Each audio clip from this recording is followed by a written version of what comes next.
Hey, what's up everybody? It's Blake, editor of the Paw Print newspaper, and welcome to the next edition of Game Reviews. Today we're going to be reviewing one of the most, probably the best-selling title on the Wii, Super Smash Bros. Brawl. And no, it's kind of an outdated game because they've already announced the new one. They're gonna give more details at E3, but this game is, I'm not sure, I don't have any like the facts and figures or anything, but this and like Mario Kart were probably the most successful games because just because. So rather than just do a bunch of the custom matches, I'm just gonna do a tourney, which is I'm just gonna make it so I have to do 3 matches. I'm gonna play as my signature character Toon Link because it's how I roll. I roll with Toon Link like that. So tourney mode. Just want to see who I fight first before I talk a bunch. Link wins. Duh, I wanted Link to win there too. Darn. Falco. Okay, I'm against Pokemon Trainer. Okay, so Super Smash Bros. Brawl is kind of like a Battle Royale style game where you get a bunch of the big characters from all the popular Nintendo franchises. You get Mario, Donkey Kong, Kirby, Legend of Zelda, Pokemon, Star Fox. What else is there? I'm trying to remember. Oh, big franchises are here. Earthbound, F-Zero. Well, I've only got Captain Falcon, but whatever. But yeah, you get all like the big characters, and it's just a big battle royale. Everyone. That's pretty much the entire idea. Although, I blew myself up there. I wasn't very smart. This is the 3rd installment. The first, they've come out for every single Nintendo console since the 64. Smash Bros. Original the 64, which had the original 12 characters. Then you had Smash Bros. Melee, which introduced a ton of other characters.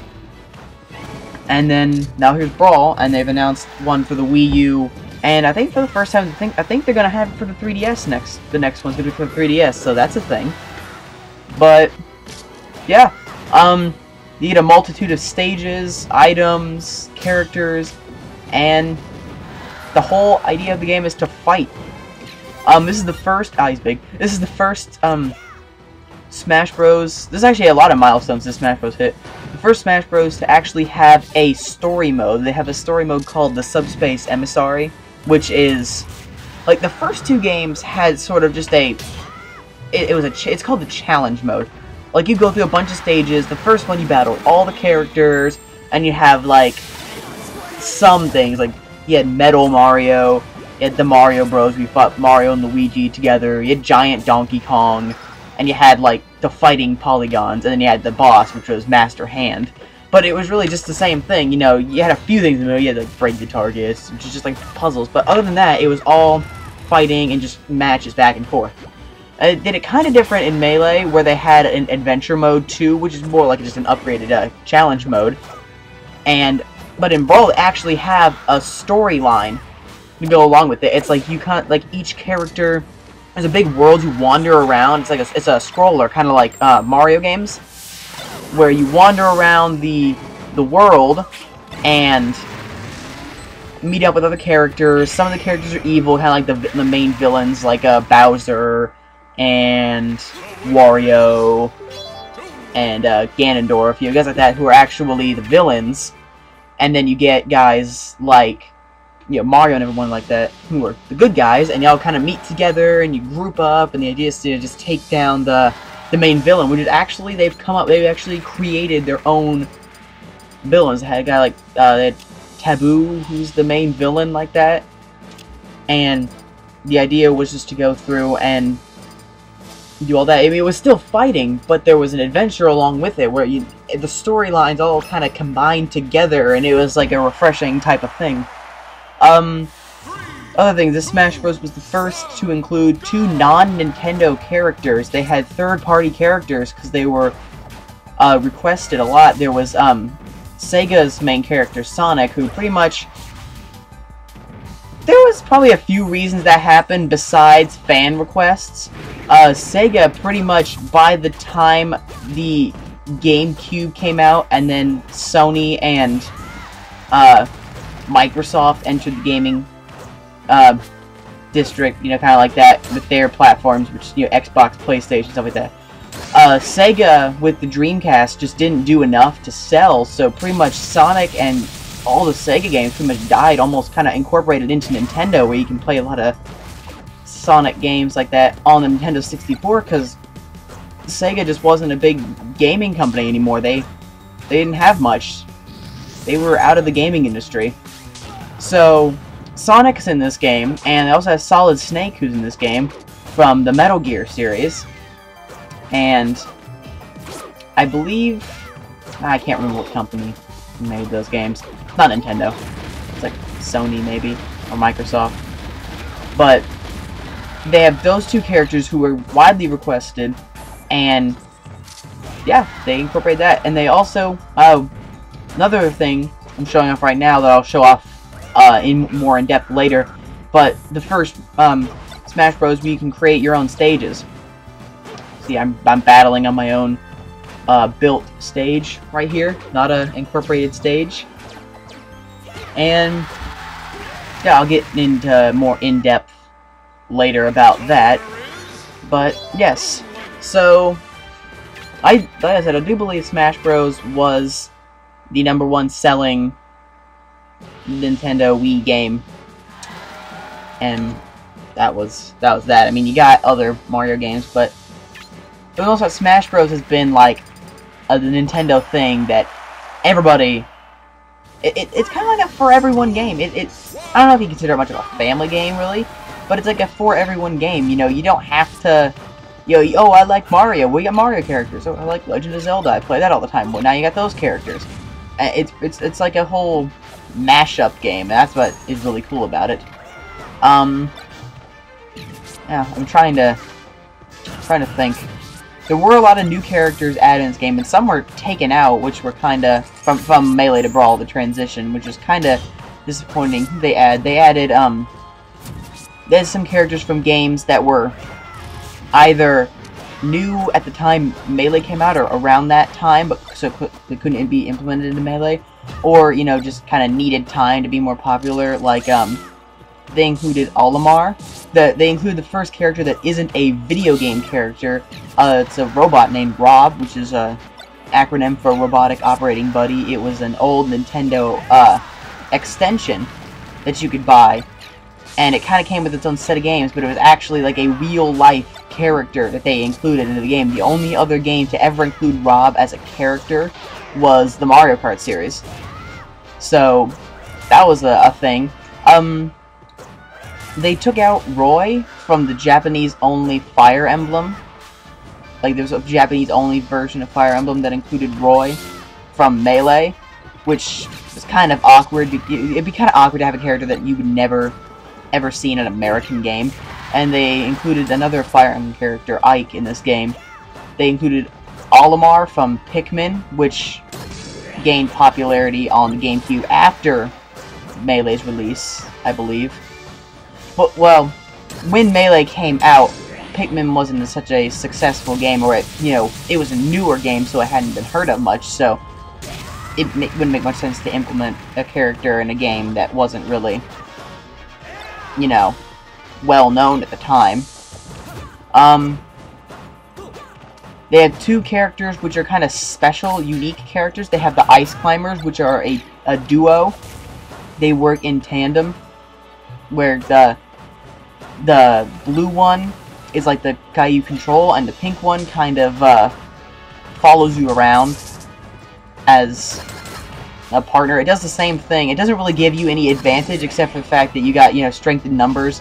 If you know how to use them right, you can kind of surround them, use them in tandem.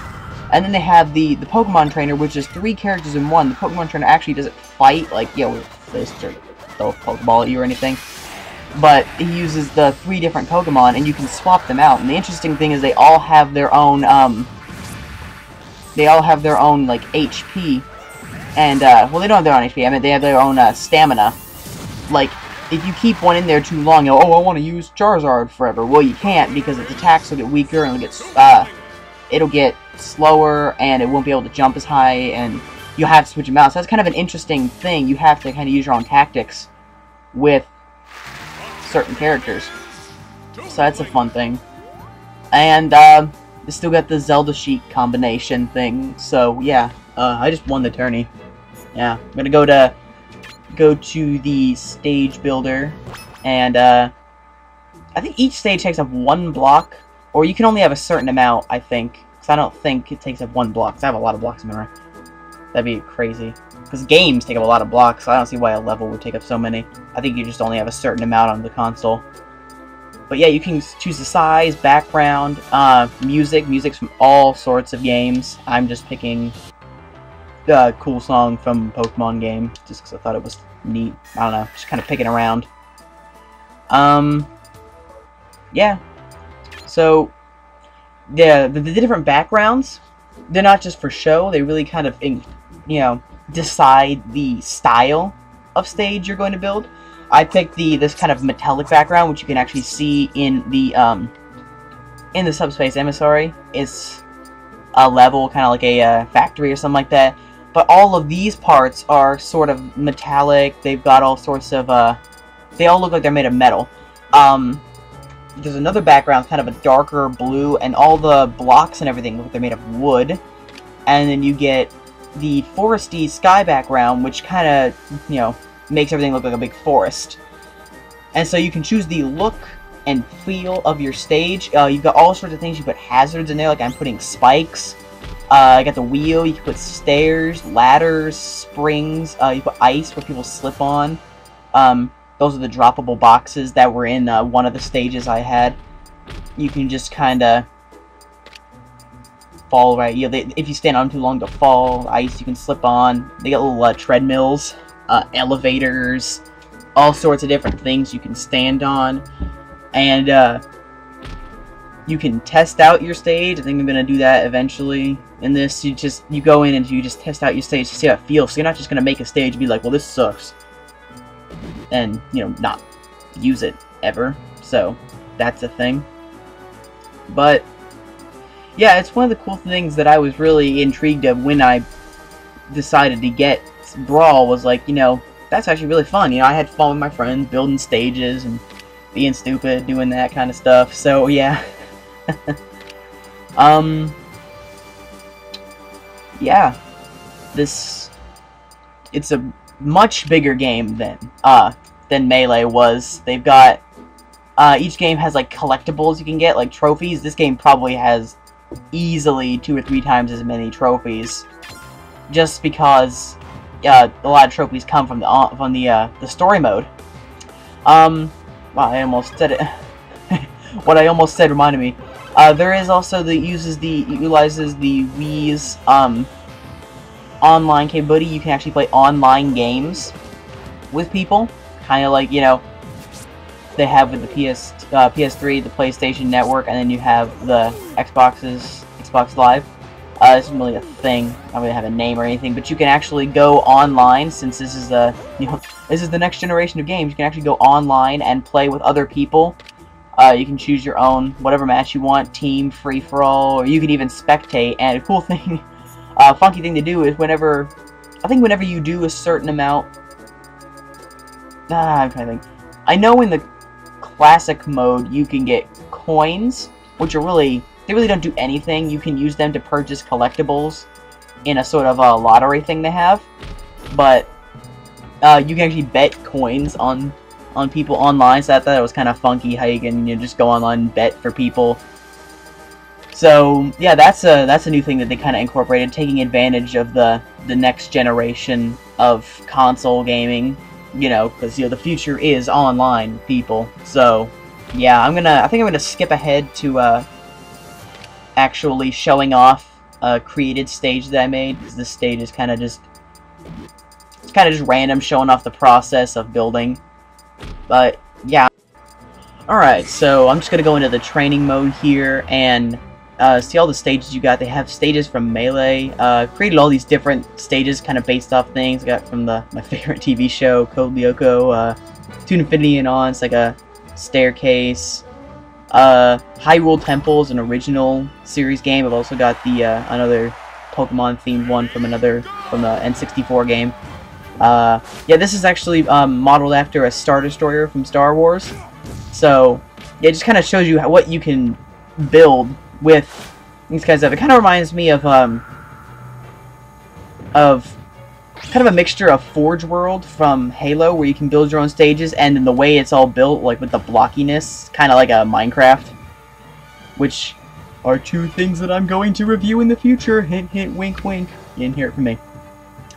But yeah, I just got all sorts of just random stuff. I got my, you saw I jumped on it, like my failure X-Wing. But yeah, that's Super Smash Bros. Brawl.